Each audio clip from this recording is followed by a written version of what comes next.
Next topic है communication channel. Communication channel उस माध्यम को बोला जाता है जिसके माध्यम से सूचनाओं का आदान प्रदान किया जा रहा हो। आमतौर पे इंफॉर्मेशंस को गिव एंड टेक करने के लिए या सूचनाओं के आदान प्रदान करने के लिए कई तरह के वायरलेस माध्यम जैसे इंफ्रारेड, ब्लूटूथ वगैरह का इस्तेमाल किया जा सकता है। लेकिन जब कभी वायर्ड मीडियम की बात आती है, वायर्ड मीडियम मतलब केबल्स के थ्रू किया जाने वाला ट्रांसमिशन या केबल के थ्रू की जाने वाला सूचनाओं का आदान प्रदान, जब केबल्स के थ्रू सूचनाओं का आदान प्रदान किया जाता है तब उस प्रकार के कम्युनिकेशन को वायर्ड कम्युनिकेशन कहा जाता है। और तब उस परिस्थिति में जो भी केबल का या वायर का प्रयोग किया जाता है तब उस वायर को या उस केबल को कम्युनिकेशन चैनल कहा जाता है। यह कहा जा सकता है कि कम्युनिकेशन के चैनल वो वायर या केबल है जिसके थ्रू या जिसके वाया हम सूचनाओं का आदान प्रदान कर रहे हैं। A communication channel is a type of media that is used to transfer a message from one person to another or from one device or machinery to another device.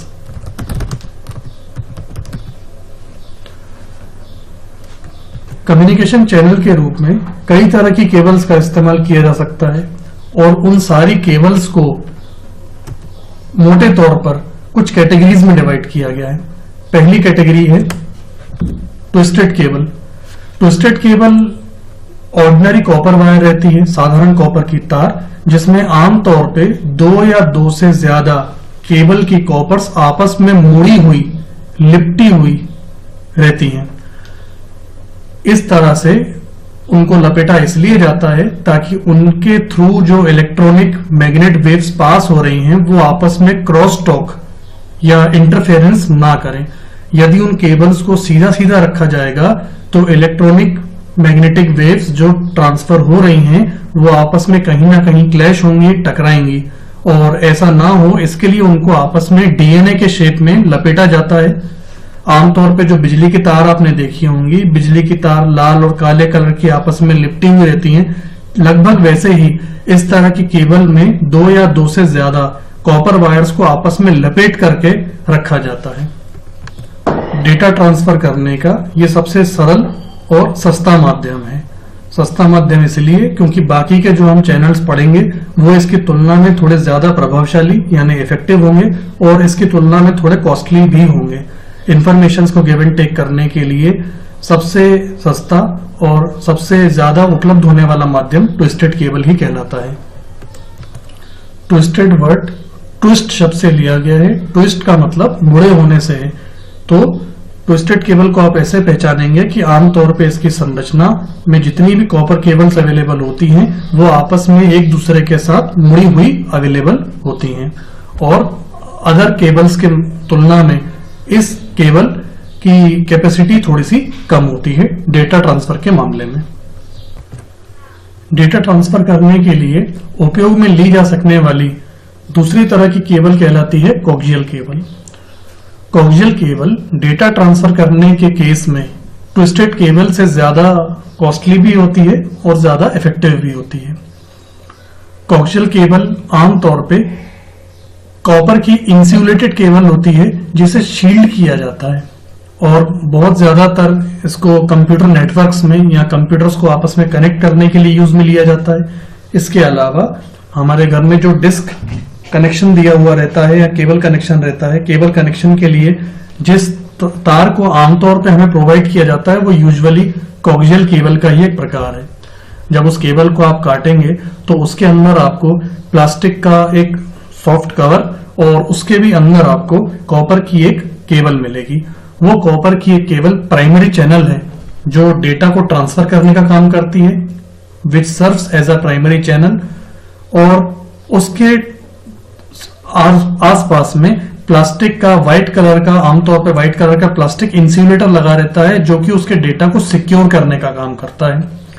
इसके साथ ही जो इलेक्ट्रॉनिक मैग्नेटिक वेव्स या जो data transfer होता है उस copper wire से, उसको सिक्योर करने का काम भी, उसे किसी तरह का इंटरफेरेंस नहीं हो, बाहरी डेटा उसको कहीं से प्रभावित ना करे, इसका सुरक्षा का कार्य भी उस प्लास्टिक इंसुलेटर का ही होता है।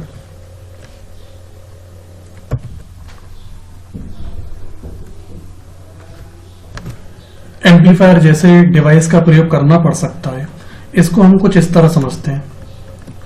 मान लीजिए कि ये एक केबल है, कोक्सियल केबल, और यहां पर अभी जब उसके सिग्नल्स निकले तो सिग्नल्स स्ट्रांग हैं, यानी शक्तिशाली सिग्नल्स हैं।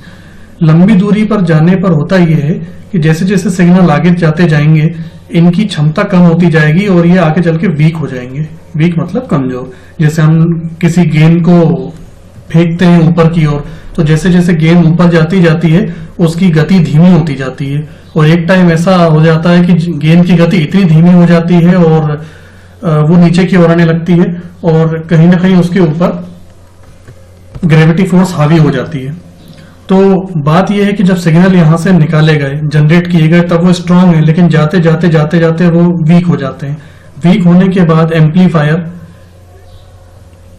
एम्पलीफायर इस डिवाइस का यूज करके उन सिग्नल्स को वापस फिर से रीजनरेट किया जाता है और उन सिग्नल्स को स्ट्रांग किया जाता है। आपने आमतौर पे केबल कंपनी वालों के पास तरह की डिवाइस देखी होगी जहां पे हमारे पास चैनल थोड़े कम होने लगते हैं या क्वालिटी खराब होने लगती है, तो वो लंबी दूरी के कारण होती है।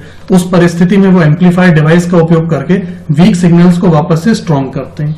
यूं कहा जा सकता है कि कोक्सियल केबल ट्विस्टेड की तुलना में ज्यादा अधिक प्रभावशाली है, परंतु लंबी दूरी के मामले में जब दूरी अधिक होती है तो उस परिस्थिति में वो सिग्नल्स को वापस सिग्नल्स की स्ट्रेंथ को मेंटेन नहीं कर पाता है कोक्सियल केबल। उस परिस्थिति में एम्पलीफायर जैसी डिवाइस का प्रयोग करके उन वीक सिग्नल्स को दोबारा से रीजनरेट किया जाता है और उनको पुनः स्ट्रांग बनाया जाता है। तीसरा और लास्ट कम्युनिकेशन चैनल की कैटेगरी है fibre optics cable. Fibre optics cable coaxial cable की तुलना में ज्यादा अच्छे तरीके से और लंबी दूरी के डेटा ट्रांसमिशन में हमारी मदद कर सकती है। डेटा ट्रांसमिशन का ये माध्यम कोक्सियल केबल की तुलना में भी ज्यादा कॉस्टली है। इस टेक्निक में ग्लास फाइबर का यूज किया गया है डेटा को ट्रांसफर करने के लिए, और ये लाइट वेव्स की सहायता से, यानी प्रकाशीय तरंगों की सहायता से डेटा को ट्रांसफर करने का काम करता है। डेटा ट्रांसफर करने की इसकी बैंडविड्थ पिछले जो दोनों मीडियम्स हमने पढ़े, यानी कि ट्विस्टेड केबल और कोक्सियल केबल, दोनों की तुलना में कहीं अधिक होती है, और डेटा का ट्रांसफर इंटर ट्रांसमिशन होता नहीं है, जिसके कारण डेटा बाकी दोनों मीडियम्स की तुलना में ज्यादा अधिक सुरक्षित रहता है। और सबसे बड़ी बात यह है कि लंबी दूरी होने के बावजूद भी ये डेटा की स्ट्रेंथ, सिग्नल्स की स्ट्रेंथ को बनाए रखता है। जैसे कि पिछले कोक्सियल केबल में हमने समझा था कि लंबी दूरी में जब डेटा सिग्नल्स भेजे जाते हैं तब तो स्ट्रांग रहते हैं, लेकिन दूरी अधिक होने के कारण कहीं ना कहीं वो सिग्नल वीक होने लगते हैं और फिर उनको एम्पलीफायर जैसी डिवाइसेस के माध्यम से या कंप्यूटर नेटवर्क में ये काम रिपीटर करता है। मैं एक चीज और क्लियर कर दूं आपको कि जिस तरह से डिस्क में या केबल कनेक्शन में स्ट्रेंथ मॉडिफाई करने के लिए, यानी सिग्नल्स को दोबारा शक्तिशाली बनाने के लिए एम्पलीफायर डिवाइस का यूज किया जाता है, कंप्यूटर नेटवर्क में एम्पलीफायर के बजाय रिपीटर डिवाइस का यूज किया जाता है। दोनों का वर्क लगभग सेम है, लेकिन संरचनाओं में अंतर है।